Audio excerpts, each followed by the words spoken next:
So coming back to how the technology actually aids and assists conditions like cancer and cancer patients, it's a multi-level answer.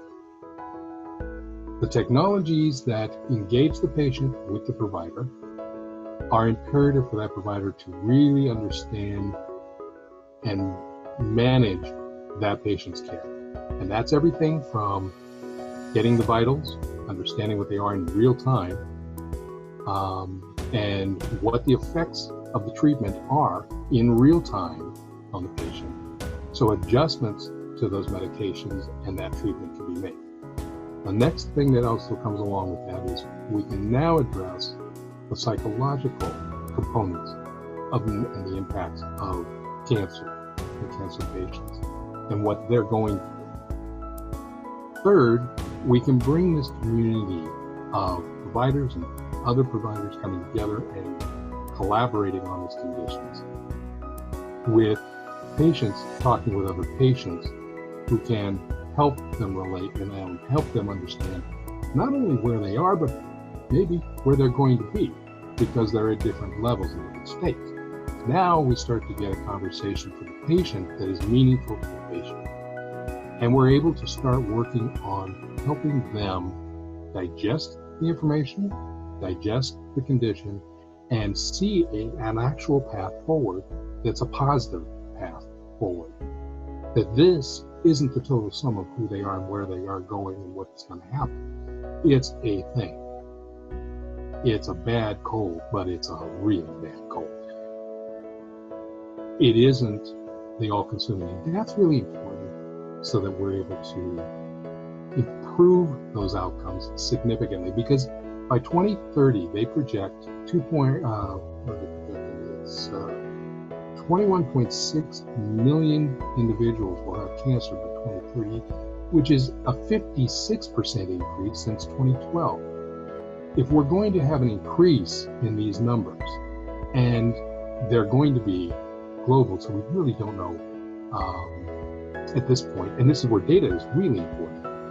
We don't know, is there a geographical component to this? Is it more in Africa? Is it more in the US? Is it more in India? Is it more with the middle class, with the upper class, with the poor? Is it more with,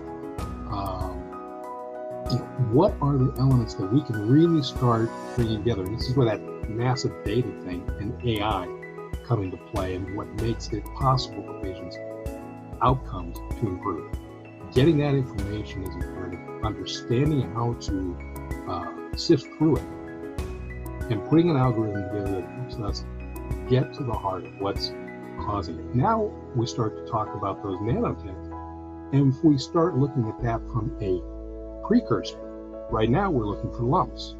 Right now we're saying there are some physical sign that's going to come out that is going to give the doctor the indication, oh, by the way, we need to biopsy.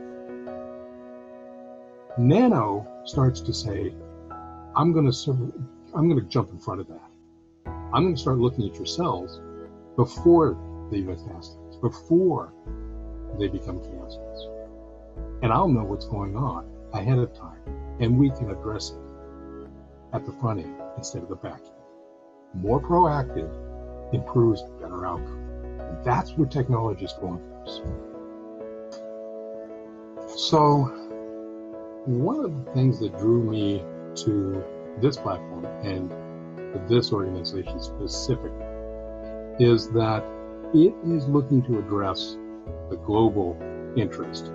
It isn't specific to a patient, it isn't specific to a provider, it's the entire infrastructure around the care and treatment of cancer. Because it's global, because there are no borders for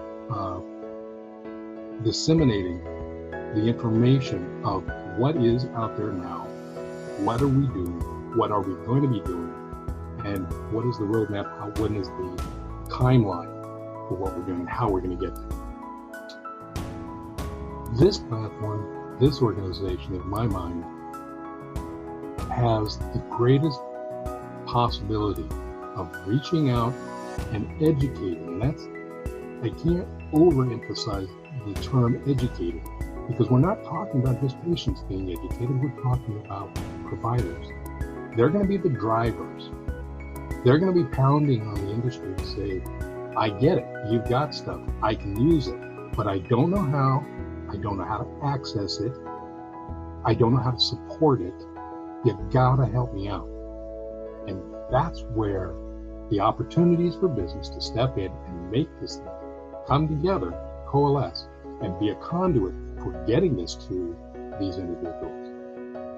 The drivers are the patients, the drivers are the providers, and you reach both of them well. So that's, I think, what's going to enable us to get further along faster. And that's very, very important, because the technology says, I know no boundaries. Unless you are, surrounded by lead inside of a vault 300 feet underground and you've got no access to any communication, chances are we have a way to reach you and care for you and bring you into the community of care and de-isolate you as an individual, because you shouldn't be isolated. You're not. This is global.